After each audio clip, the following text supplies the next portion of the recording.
নির্বাচনের জন্য যেন সময়ের ব্যয় না হয় বলল শামসুজ্জামান দুদু। এদিকে অবরোধ হরতাল সহ ফেব্রুয়ারি মাসব্যাপী আওয়ামী লীগের কর্মসূচি। এছাড়া জুলাই ঘোষণাপত্রের পূর্ণাঙ্গ রূপ দেবে বিএনপি। আরও থাকছে বিদেশে বাংলাদেশের নেতিবাচক প্রচারণা হচ্ছে বলল নুরুল হক নূর। এবং সর্বশেষ জানিয়ে দেব, দেশের সার্বভৌমত্বকে বন্ধক রেখে ক্ষমতা পাকাপোক্ত করতে চেয়েছিলেন হাসিনা বলল নয়ন। শিরোনাম শুনছিলেন, এবার বিস্তারিত। নির্বাচনের জন্য যেন সময় ব্যয় না হয় বলল শামসুজ্জামান দুদু। সরকারের উদ্দেশ্যে বিএনপির নেতা শামসুজ্জামান দুদু বলেন, একটি ভালো নির্বাচনের জন্য প্রয়োজনীয় সময় গ্রহণ করার যেন অতিরিক্ত সময় ব্যয় না হয়। শামসুজ্জামান দুদু বলেন, দীর্ঘ আন্দোলন সংগ্রাম করে স্বৈরাচারের পতন ঘটিয়ে ফ্যাসিবাদকে তাড়িয়ে বাংলাদেশ এখন জঞ্জালমুক্ত হওয়ার পথে রয়েছে। গ্রহণযোগ্য এবং অংশীদারিত্বমূলক নির্বাচনের মধ্যে একটি গণতান্ত্রিক সরকার দেশ পরিচালনা করবে, এই লক্ষ্য নিয়েই কাজ করছে বিএনপি। জেলা বিএনপির সভাপতি আলমগীর সরকারের সভাপতিত্বে সভায় প্রধান বক্তা ছিলেন বিএনপির রংপুর বিভাগীয় সাংগঠনিক সম্পাদক অধ্যক্ষ আসাদুল হাবিব দুলু। অবরোধ হরতাল সহ ফেব্রুয়ারি মাসব্যাপী আওয়ামী লীগের কর্মসূচি। ছাত্র জনতার গণ অভ্যুত্থানে ক্ষমতাচ্যুত হওয়ার 6 মাসের বেশি সময় পর অবরোধ হরতাল সহ ফেব্রুয়ারি মাসব্যাপী কর্মসূচি ঘোষণা করেছে আওয়ামী লীগ। মঙ্গলবার দলটির অফিসিয়াল মেইল থেকে পাঠানো এক সংবাদ বিজ্ঞপ্তিতে এই কর্মসূচি জানানো হয়। পরে আওয়ামী লীগের ফেসবুক ভেরিফাইড পেজে এটি আপলোড করা হয়, তবে এতে কারো স্বাক্ষর ছিল না। ঘোষিত কর্মসূচির মধ্যে রয়েছে কর্মসূচি সমূহ: 1 থেকে 5 ফেব্রুয়ারি লিফলেট বা প্রচারপত্র বিলি, 6 ফেব্রুয়ারি প্রতিবাদ মিছিল ও সমাবেশ, 10 ফেব্রুয়ারি বিক্ষোভ মিছিল সমাবেশ, 16 ফেব্রুয়ারি অবরোধ কর্মসূচি এবং 18 ফেব্রুয়ারি দেশব্যাপী সকাল সন্ধ্যা সর্বাত্মক কঠোর হরতাল। এতে বলা হয়, অবৈধ অসাংবিধানিক সরকারের অপশাসন, নির্যাতন, নিপীড়নের প্রতিবাদ, দেশের জনগণের অধিকার প্রতিষ্ঠা ও ইউনূসের পদত্যাগের দাবিতে এই কর্মসূচি দেওয়া হয়েছে। দেশের মানুষের রাজনৈতিক ও গণতান্ত্রিক অধিকার আদায়ে এই সকল কর্মসূচিতে কোনো প্রকার বাধা প্রদান করা হলে আরও কঠোর কর্মসূচি ঘোষণা করা হবে বলেও হুঁশিয়ারি দেওয়া হয় বিজ্ঞপ্তিতে।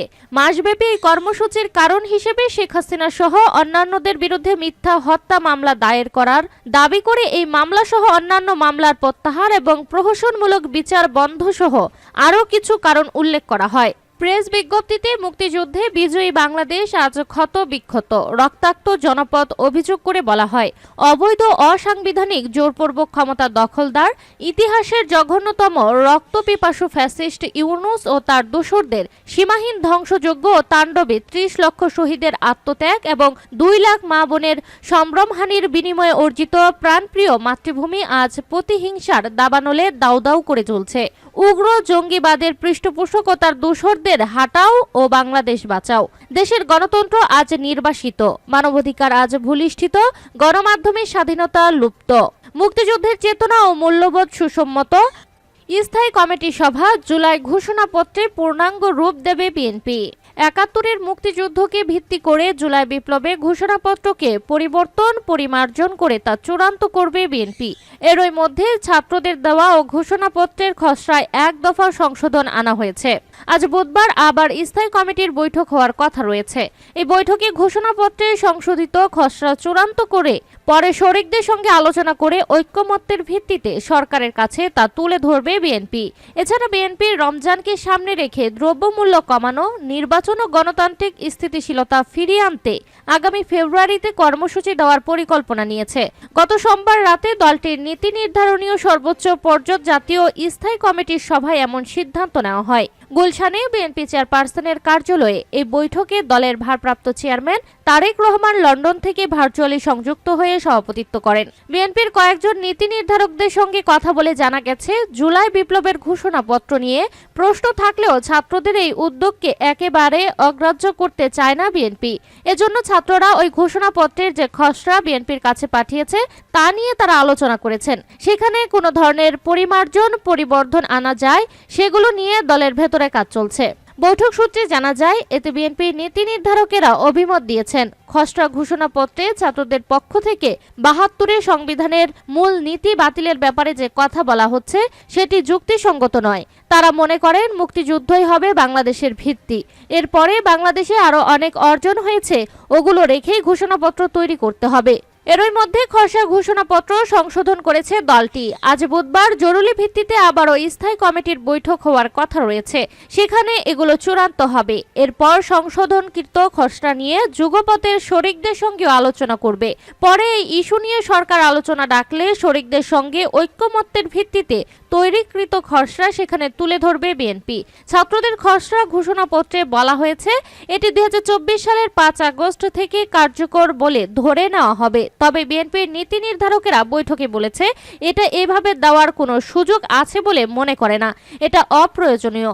এটাকে ডিক্লিয়ারেশন ঘোষণা আকারে দিতে হবে, আর যখন এটা নিয়ে রাজনৈতিক ঐক্যমত্য হবে তখন এটা ঘোষিত হয়েছে বলে গণ্য হবে।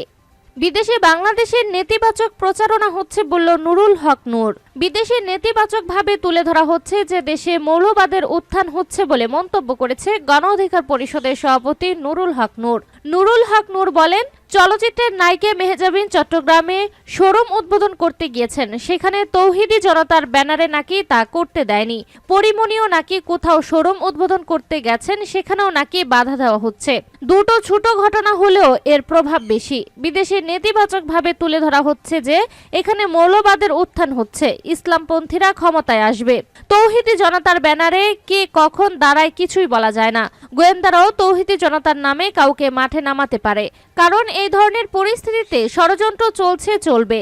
যত দ্রুত সম্ভব নির্বাচিত সরকারের হাতে ক্ষমতা তুলে দেওয়া যায় ততই ভালো হবে। দেশের সার্বভৌমত্বকে বন্ধক রেখে ক্ষমতা পাকাপোক্ত করতে চেয়েছিলেন হাসিনা বলল নয়ন। বাংলাদেশের স্বাধীনতার সার্বভৌমত্বকে বন্ধক রেখে শেখ হাসিনা ক্ষমতা পাকাপোক্ত করতে চেয়েছিলেন বলে অভিযোগ করেছে জাতীয়তাবাদী যুবদলের সাধারণ সম্পাদক নুরুল ইসলাম নয়ন। নুরুল ইসলাম নয়ন বলেন, গত 16 বছরে শেয়ার বাজারে 32 লাখ যুবকের স্বপ্ন ভঙ্গ হয়েছে। আমরা তিস্তার পানির ন্যায্য হিস্সা পাইনি, অথচ ফেনী নদীর পানি আমাদের দিতে বাধ্য করেছিল ফ্যাসিবাদী সরকার। তিনি আরো বলেন, সারা দেশে বিএনপি ও এর সকল অঙ্গ সহযোগী সংগঠন যে শক্ত ভিত্তির উপর দাঁড়িয়ে আজ এতটা শক্তিশালী অবস্থানে রয়েছে তা শহীদ রাষ্ট্রপতি জিয়াউর রহমানের হাত ধরেই। আর তার অবর্তমানে বিএনপির ভারপ্রাপ্ত চেয়ারম্যান তারেক রহমানের নেতৃত্বে আজ সারা দেশের সকল নেতাকর্মী ঐক্যবদ্ধ এবং সুসংগঠিত। নেতাকর্মীদের উদ্দেশ্যে যুবদলের সাধারণ সম্পাদক বলেন, পাশের লোকটি ভালো আছে কিনা একজন নাগরিক হিসেবে তা দেখা আমাদের প্রত্যেকেরই দায়িত্ব ও কর্তব্য। আপনি শুধু নিজে ভালো থাকলেই হবে না, আপনার পাড়া প্রতিবেশী, আত্মীয় স্বজন, বন্ধু বান্ধব তারা ভালো আছে কিনা সেটা দেখা আমাদের প্রতিটি নাগরিকের কর্তব্য। এ সময় কোনো প্রকার লুটপাট, চাঁদাবাজি, দখলদারিত্ব করলে এবং দলের সুনাম ক্ষুণ্ণ হয় এমন কাজে জড়িয়ে পড়লে কাউকে ছাড় দেওয়া হবে না বলেও কঠোর হুঁশিয়ারি দেন যুবদলের এই নেতা। নয়ন বলেন, বাংলাদেশের মানুষ তাদের ভোটাধিকার থেকে দীর্ঘদিন ধরে বঞ্চিত রয়েছে, যার ফলে দেশে গণতান্ত্রিক প্রতিষ্ঠানগুলো স্থবির হয়ে পড়েছে। গণতন্ত্রকে চলমান রাখতে অবিলম্বে নির্বাচন প্রয়োজন। তাছাড়া দেশে এখনো পতিত আওয়ামী লীগের প্রেতাত্মারা ঘাপটি মেরে আছে। কাজেই সংস্কারে বেশি বিলম্ব হলে তারা ফের মাথাচাড়া দিয়ে উঠবে। এজন্য সরকারকে বলবো, নির্বাচনমুখী প্রয়োজনীয় সংস্কার শেষে দ্রুততম সময়ে নির্বাচন দিন। বিএনপির ভারপ্রাপ্ত চেয়ারম্যান তারেক রহমানের নেতৃত্বে আগামীতে যে কোনো আন্দোলন সংগ্রামে ঐক্যবদ্ধ থাকতে সকল নেতাকর্মীর প্রতি আহ্বান জানান তিনি। এ সময় ভোলা, চরফ্যাশন, মনপুরা বিএনপি এবং অঙ্গ সহযোগী সংগঠনের বিভিন্ন পর্যায়ের নেতাকর্মীরা উপস্থিত ছিলেন।